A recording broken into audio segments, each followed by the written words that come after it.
Assalamualaikum warahmatullahi wabarakatuh. Perkenalkan, nama saya Mahana Suci Ramadhani dengan NIM 24010530095, Prodi Teknologi Pendidikan, Fakultas Ilmu Pendidikan, Universitas Negeri Yogyakarta. Di sini saya akan menjelaskan apa yang saya dapat selama 1 semester dalam mata kuliah Strategi Pembelajaran. Strategi pembelajaran dapat diartikan sebagai suatu rencana kegiatan yang di dalamnya menggunakan metode dan pemanfaatan berbagai sumber daya dalam suatu pembelajaran. Strategi pembelajaran ini sangat penting dikarenakan strategi dapat disusun untuk mencapai suatu tujuan tertentu. Nah, dalam penerapan strategi pembelajaran, kita harus memahami taksonomi variabel pembelajaran pada gambar berikut. Taksonomi variabel pembelajaran, di mana dibagi menjadi 3, adanya kondisi, metode, dan hasil. Di mana yang pertama itu kondisi, dibagi menjadi 3 dengan adanya tujuan dan karakteristik bidang studi. Yang kedua, kendala dan karakteristik bidang studi. Dan yang terakhir, karakteristik peserta didik. Selanjutnya, metode di mana ada strategi pengorganisasian pembelajaran, di mana ada strategi makro dan strategi mikro, dan yang selanjutnya strategi penyampaian pembelajaran dan strategi pengelolaan pembelajaran. Dan yang ketiga itu ada hasil, adanya keefektifan, efisiensi, dan daya tarik pembelajaran. Di mana strategi makro ini mengacu pada metode untuk mengorganisasi isi pembelajaran yang melibatkan lebih dari satu konsep, di mana strategi ini berurusan dengan bagaimana memilih, menata, membuat sintesis, dan rangkuman isi yang berkaitan. Dan untuk strategi mikro itu mengacu pada metode untuk mengorganisasi isi pembelajaran yang berkisar pada satu konsep, prosedur, atau prinsip. Pertimbangan terpenting dalam pembelajaran adalah tidak adanya kompetisi awal yang telah dimiliki pembelajar. Selanjutnya, saya akan menjelaskan macam-macam strategi pembelajaran di era sekarang. Yang pertama ialah strategi pembelajaran langsung atau direct instruction, yang merupakan pembelajaran yang dikendalikan oleh guru, di mana guru itu menyampaikan isi materi dan urutan informasi yang bertujuan untuk mempertahankan fokus peserta didik. Metode yang dapat diterapkan dalam strategi pembelajaran ini itu seperti teacher-centered learning atau pembelajaran yang berpusat pada guru. Yang selanjutnya ada strategi pembelajaran tidak langsung atau indirect instruction, di mana pembelajaran itu memungkinkan siswa menjadi center dalam proses pembelajaran. Strategi ini juga sering disebut dengan inquiry induktif, pemecahan masalah, pengambilan keputusan, dan penemuan, di mana peran guru itu hanya menjadi seorang fasilitator. Pembelajaran ini bertujuan agar siswa itu dapat mengembangkan kemampuan berpikir secara sistematis, logis, dan kritis. Contoh dari penerapan strategi ini seperti eksperimen, diskusi, dan problem solving. Adalah strategi pembelajaran yang ketiga, yaitu empiris atau sering disebut experimental learning, di mana model ini tuh proses belajar mengajar yang mengaktifkan pembelajar untuk membangun pengetahuan dan keterampilannya melalui pengalaman secara langsung. Model ini memungkinkan siswa untuk melaksanakan kegiatan dan bertanggung jawab atas kegiatan belajarnya itu sendiri. Dimana di sini seorang fasilitator itu hanya bertugas sebagai yang memfasilitasi proses belajar siswa. Contoh pembelajaran empiris ini adalah project based learning, yaitu pendekatan pembelajaran di mana siswa itu dididik untuk aktif dalam pembelajaran, di mana peserta didik itu diharuskan mencari solusi atas sebuah permasalahan yang diberikan. Dan yang kedua itu ada problem based learning, di mana model ini peserta didik dihadapkan ke dalam pengalaman nyata yang dialaminya sendiri.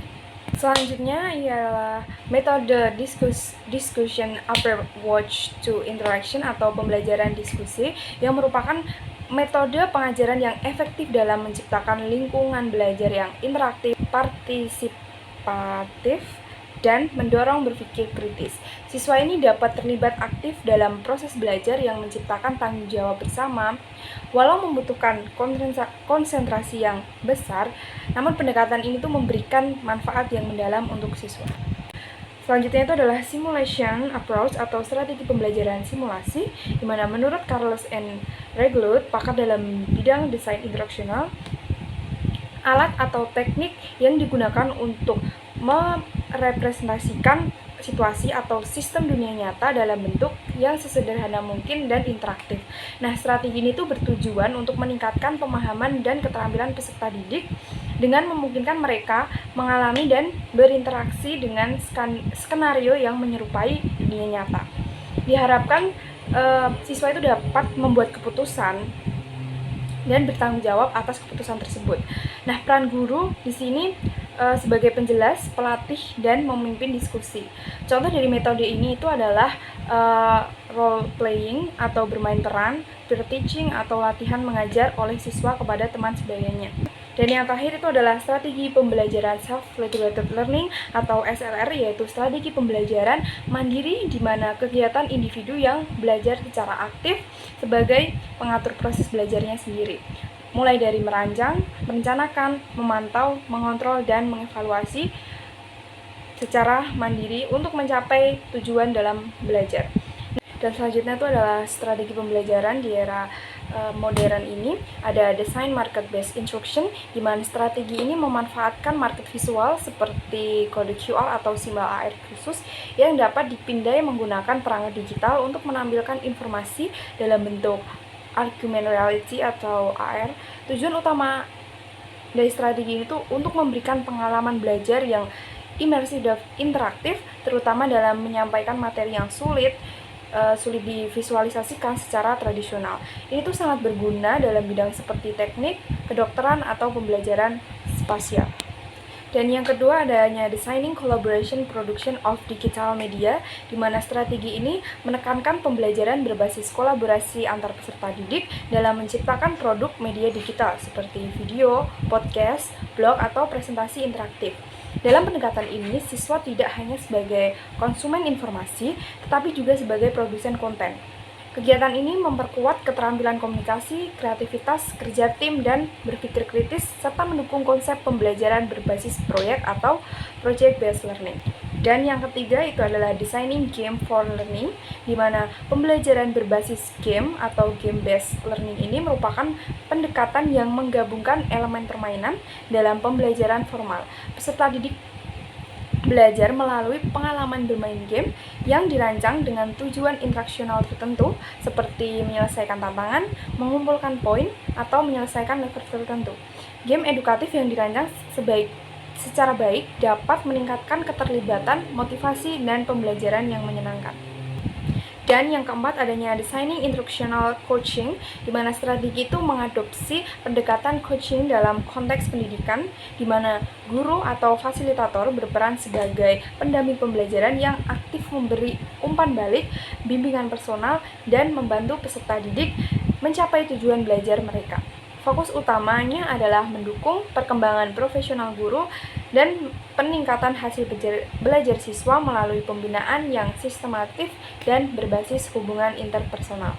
Dan yang kelima, designing technology for the learner-centered paradigm of education, di mana paradigma pembelajaran berpusat pada peserta didik, menekankan pentingnya peran aktif siswa dalam proses belajar.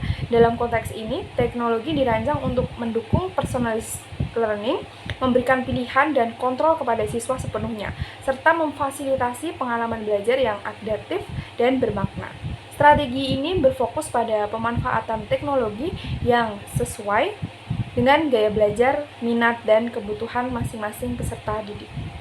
Dan yang keenam yaitu Design Instruction for Flipped Classroom, di mana flipped classroom atau kelas terbalik adalah pendekatan pembelajaran di mana kegiatan penyampaian materi dilakukan di luar kelas, biasanya dalam bentuk video atau bacaan digital, sedangkan waktu di kelas digunakan untuk aktivitas yang lebih mendalam seperti diskusi, praktik, dan pemecahan masalah.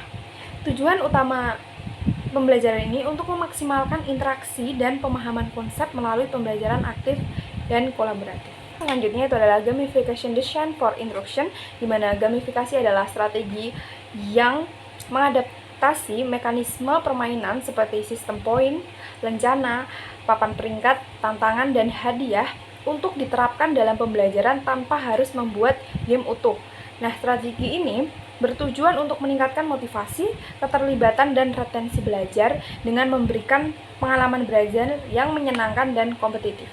Dan yang selanjutnya itu adalah Design Consideration for Mobile Learning, di mana mobile learning adalah pendekatan belajar yang mengandalkan perangkat mobile seperti smartphone, tablet.